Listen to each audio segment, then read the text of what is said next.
Welcome to this powerful and unforgettable story. Today, we are going to walk through the life of a little girl who never got the chance to grow up, but whose words touched the hearts of millions. She did not live to see freedom, but she wrote about the world she dreamed of. Her name was Anne Frank. This is not just a story about war, hiding, and fear. It is a story about a girl who believed in hope when the world was burning. A girl who used a diary to stay alive in her heart, even when everything outside was trying to destroy her. You will see how a young girl's words became more powerful than any weapon. You will learn how one voice, even in silence, can echo across history. And yes, this video is also perfect for English learners. It is written in very simple English. Every line is clear, emotional, and meaningful.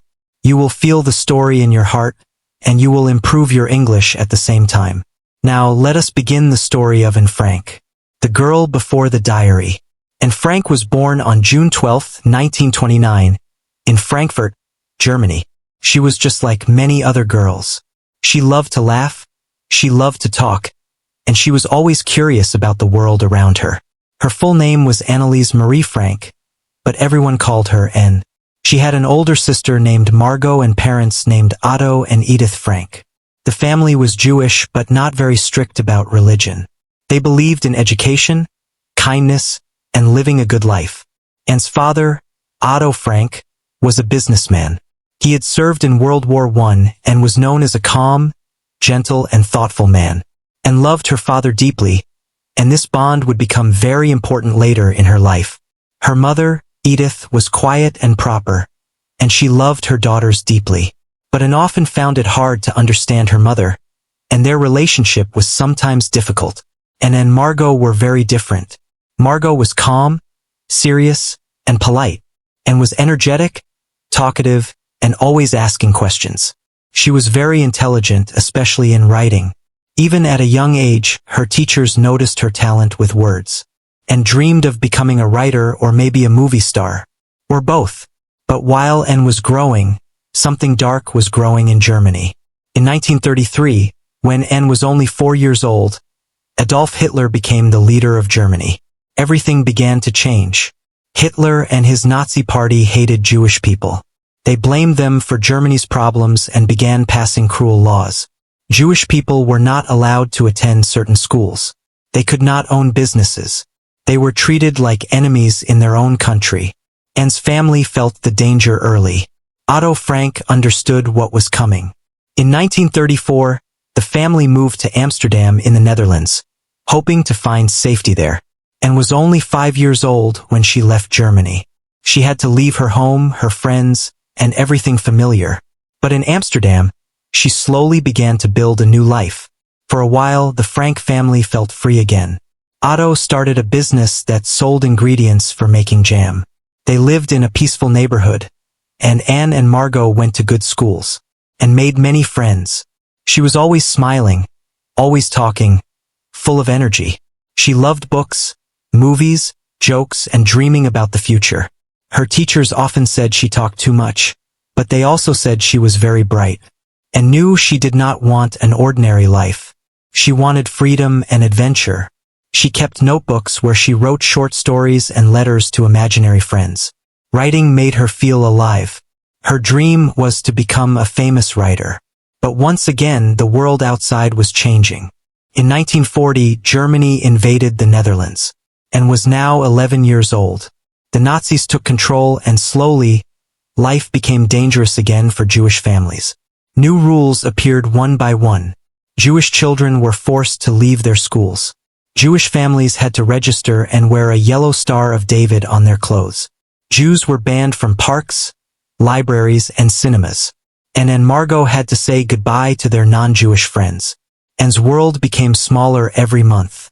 Otto Frank tried to protect his family, but the walls were closing in. Soon there was only one option left. They had to hide. Then something happened that forced them to act immediately.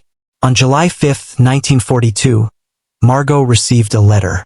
It was a call-up notice from the Nazis, ordering her to report for a work camp. Everyone knew what that really meant. Otto read the letter. Then he looked at his wife and daughters and said one sentence. "We go into hiding now." That night, the family packed their bags. They wore many layers of clothes to avoid suspicion. They left behind their home, their neighbors, and even their cat.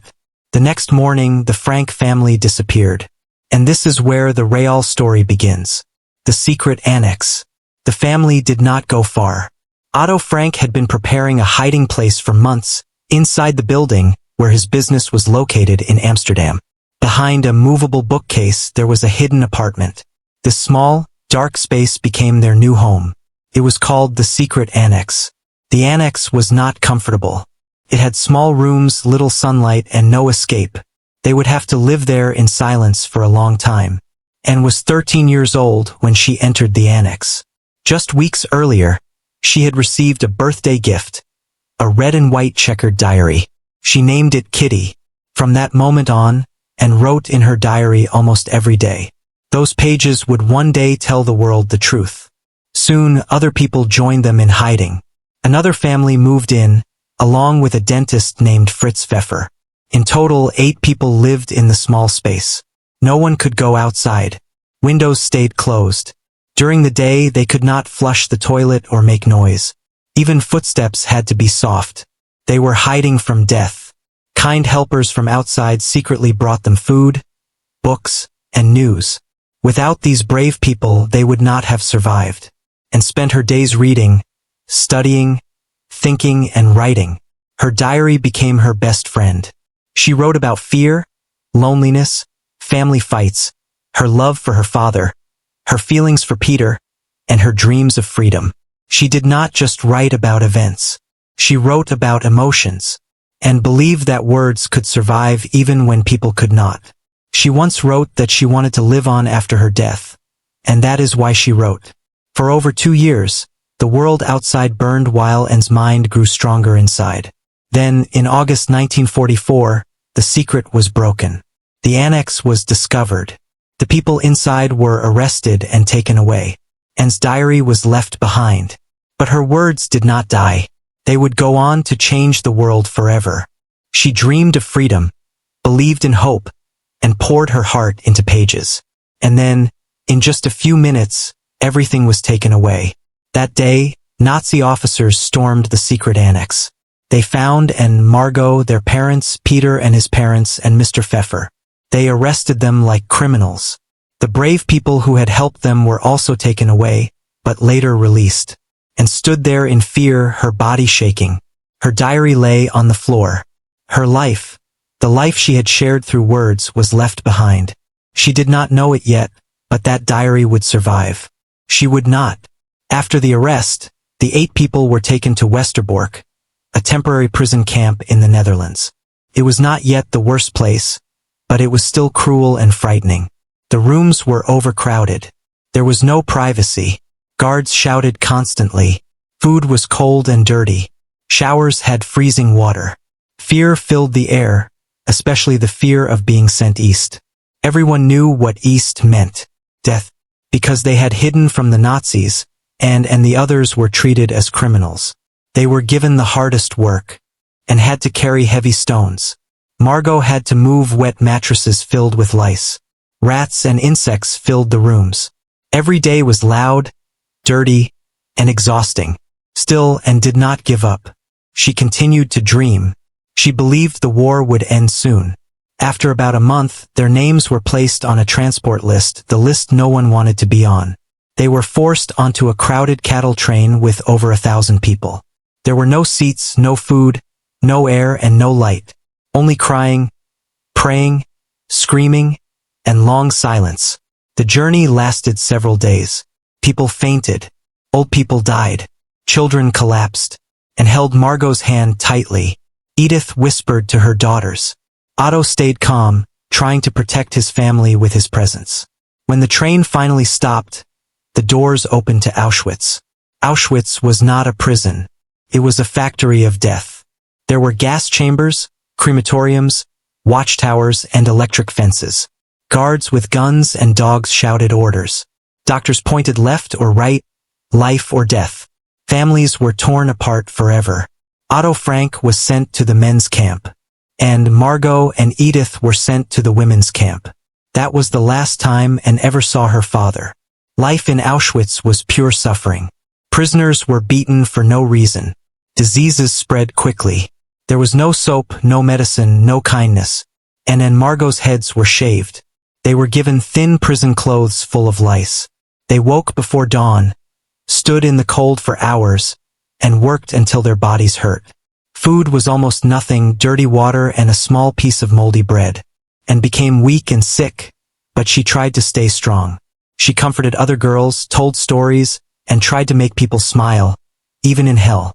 Edith Frank, however, was slowly breaking. She gave her food to her daughters and slept without blankets on the cold floor. She watched her children suffer and could do nothing. Not long before the camp was liberated, Edith Frank died from starvation, and never got to say goodbye. Later, Anne and Margot were moved again, this time to Bergen-Belsen, another concentration camp. Conditions there were even worse. There were no gas chambers, but people died every day from cold, hunger, and disease. Bodies lay unburied. Typhus spread quickly. Anne and Margot were weak, covered in lice, and too tired to cry, and tried to stay hopeful for her sister. But Margot collapsed one day and never stood up again. She died from exhaustion and illness. After Margot's death, Anne lost her strength. She was alone, sick, and hopeless. She did not know the war would end just weeks later. And Frank died of typhus shortly after her sister. She was only 15 years old. Her body was placed in a mass grave without a name, without a goodbye. But her words had already survived. After the war ended, only one person from the secret annex returned alive, Otto Frank. He came back to Amsterdam alone. One day, Miep Gies gave him a bundle of papers. It was Anne's diary. Otto read it slowly, page by page. Through her words, he discovered who his daughter truly was: brilliant, thoughtful, honest, and deeply human.